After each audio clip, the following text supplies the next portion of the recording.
She had everything, a crown, a king, and the adoration of millions, until one signature ended it all.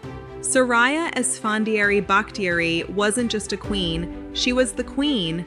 But when she couldn't give the Shah an heir, the woman once called the light of my eyes was cast into the shadows. This is Crown Buzz Channel. Before we continue, make sure to subscribe to our channel and hit the bell icon for notifications. Let's begin. Soraya Esfandiary-Bakhtiary was born in 1932 in Isfahan, Iran, to a powerful Bakhtiari chieftain father and a German mother. Her childhood was a blend of Persian tradition and European elegance. By the time she was 18, she was fluent in French and German, educated in Swiss boarding schools, and already the kind of young woman who turned heads without trying. And one of those heads was royal. Queen Mother Taj al-Muluk saw her photograph and declared her perfect for her son, Mohammad Reza Shah, the recently divorced, politically embattled ruler of Iran. When the two finally met in person in 1950, the palace expected formality. What happened instead was instant chemistry. He was 32, sharp in tailored suits, charming but burdened by the weight of the crown. She was 18, luminous and poised. Within weeks, they were inseparable, and the press fell in love with them too. The engagement made headlines from Tehran to Paris. But Soraya wasn't just beautiful, she was electric. Her presence stirred the court, where whispers about her Western manners, her modern education, and her German lineage sparked both admiration and discomfort. Some saw her as a refreshing change, others saw danger. On her wedding day in 1951, Soraya was struck with a raging case of typhoid. Barely able to stand, she was propped up for the ceremony, wrapped in Dior satin the color of jade.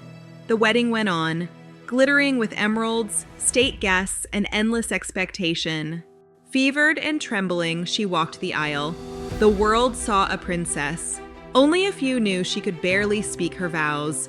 The crowd roared with joy, but in her eyes, glassy and dazed, there was already a flicker of uncertainty.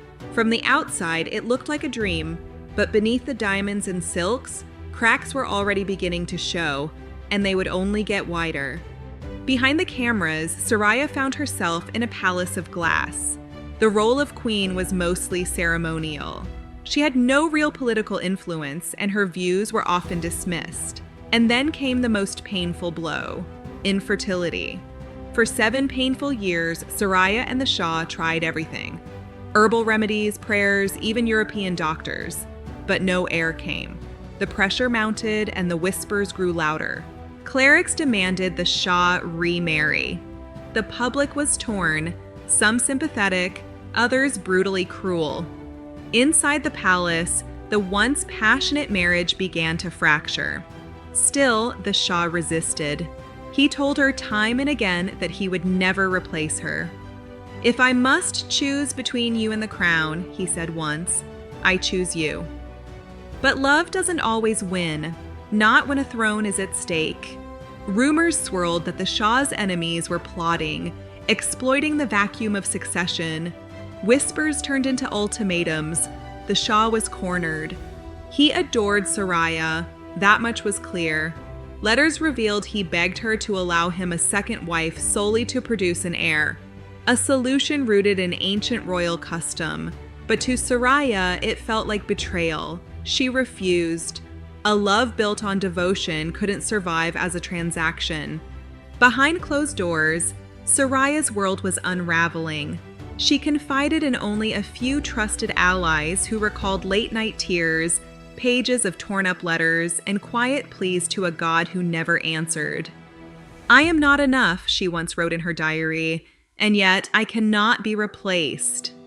She wasn't just mourning the end of a marriage. She was fighting to preserve her dignity in a world where women were expected to sacrifice everything. Her refusal to accept a co-wife was seen by many as pride, but for Soraya, it was about self-respect, a quiet rebellion in silk slippers. On March 14, 1958, the news broke. The Shah had signed the divorce. Just like that, Soraya lost everything: her title, her home, her purpose.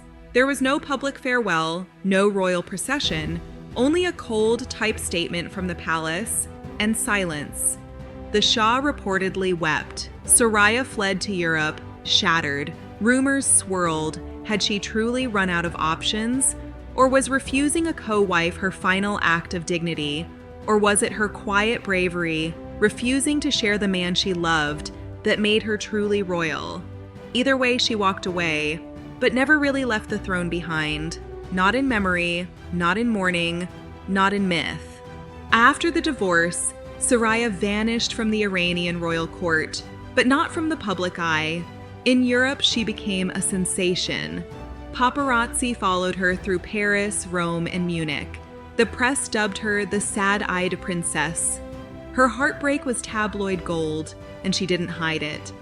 In interviews, she spoke softly, never bitterly, about her love for the Shah.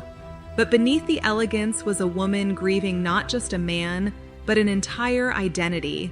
She tried to rebuild her life. But how do you go from royal silks to solitude? The Shah remarried within a year to Fairytale, a young Iranian architecture student who would give him the heir Soraya could not. The public cheered, the monarchy was saved. But for Soraya, it was like watching someone else live the life that was supposed to be hers. And then came the twist no one saw coming. In the 1960s, Soraya did the unthinkable for a former queen. She became an actress. She starred in Three Faces of a Woman, a romantic Italian film. The press lost their minds. Royals weren't supposed to step into cinema, especially not royals from deeply conservative backgrounds. But Soraya didn't care. She courted scandal like someone with nothing left to lose. Paparazzi followed. The tabloids called her reckless. But those close to her knew she was chasing agency, not fame. In front of the camera, she could finally speak lines she chose, wear costumes she liked, and escape a life where everything had once been dictated for her. Critics panned the movie. It flopped. But she didn't stop appearing at fashion shows, film festivals, and high society events in Monaco and Saint-Tropez. She was redefining herself not as a queen, but as a woman in control of her own story. Still, the shadow of the peacock throne never left her. "Every time I smile," she once told a friend, "someone asks me if I miss the palace. How do I answer a question like that? Except that story was haunted." In the years after her divorce, there were whispers of new romances, most famously with Italian filmmaker Franco Indovina. They were serious. She loved him. Some say he was the first person who made her feel truly seen since her royal days. But tragedy struck again. Franco Indovina died in a plane crash in 1972. Soraya never recovered. She withdrew, more fragile with each year, a symbol of beauty marked by sorrow. When the Iranian Revolution swept through in 1979 and the Shah was exiled, some thought Soraya might speak out. She didn't. Even as her former husband died alone in Egypt, she kept her silence, refusing to turn her pain into a political tool. But the final heartbreak came in 2001 when she died alone in her Paris apartment. No children, no husband, no crown, just pages of love letters, memories, and regret. And then, one last twist. When her will was read, it revealed a simple wish: to be buried near her parents, far from the palace that had once devoured her soul. Soraya became more than a royal tragedy. Her life was a collision between love and power, duty and freedom. She was a queen who was never crowned, a woman who had everything until she didn't. In her endurance, she became something rarer than royalty, a myth. Would you have walked away knowing it meant losing love, status, and the future you were promised? Or would you have stayed even if it meant losing yourself? Tell us in the comments, and don't forget to like this video, subscribe to Crown Buzz, and hit that bell icon for more untold stories of royal lives that didn't go as planned. Until next time, stay curious.